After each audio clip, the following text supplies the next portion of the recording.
છોટાઉદેપુર માં એકલબારા ગામમાં ભક્તિભેર ઉજવાયો દીવ દિવાસાનો તહેવાર। પરંપરાગત ગરબા અને પહેણાના નાદે ગુંજ્યું ગામ। નમસ્કાર દર્શક મિત્રો, સરદારનો અવાજમાં આપનું સ્વાગત છે। છોટાઉદેપુર જિલ્લાના એકલબારા ગામમાં આદિવાસી પરંપરાને ઉજાગર કરતા ધૂમધામથી દેવ દિવાસાનો તહેવાર ઉજવાયો। ગામના લોકો મોટી સંખ્યામાં એકત્રિત થયા અને લોક સંસ્કૃતિને જીવંત રાખતા પરંપરાગત રીતભાતે તહેવારની ઉજવણી કરી। આ તહેવાર દરમિયાન પેડા વગાડીને તથા ગરબા ગાઈને ગ્રામજનોએ ખુશીની લાગણી વ્યક્ત કરી અને સંગીતના માધ્યમથી તેમણે ભક્તિભાવ વ્યક્ત કર્યો અને દેવી શક્તિઓ માટે આભાર વ્યક્ત કર્યો। પુરુષો અને મહિલાઓએ બંને પરંપરાગત વેશભૂષામાં ગરબાની રમઝટમાં ઝૂમી ઉઠ્યા હતા। સ્થાનિક વડીલો તહેવારની ઐતિહાસિક માહિતી આપી અને આદિવાસી સંસ્કૃતિને આગળ વધારવાની આગ્રહપૂર્વક વાત કરી। ગામમાં સૌહાર્દભર્યો માહોલ જોવા મળ્યો અને તહેવારને લઈને ઉત્સાહનો માહોલ છવાયો। ગામના યુવાનોએ જણાવ્યું, દેવ દિવાસો અમારા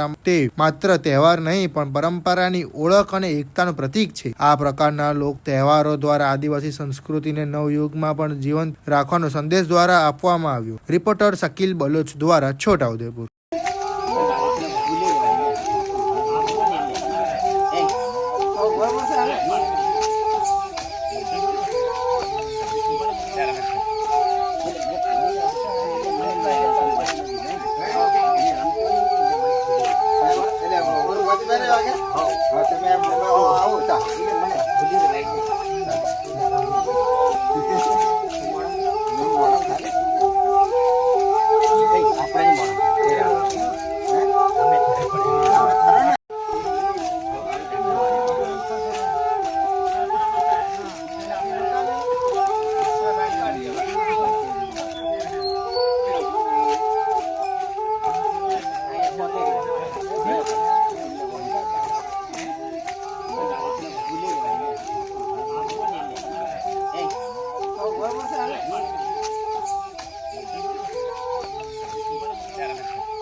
કાકી કહે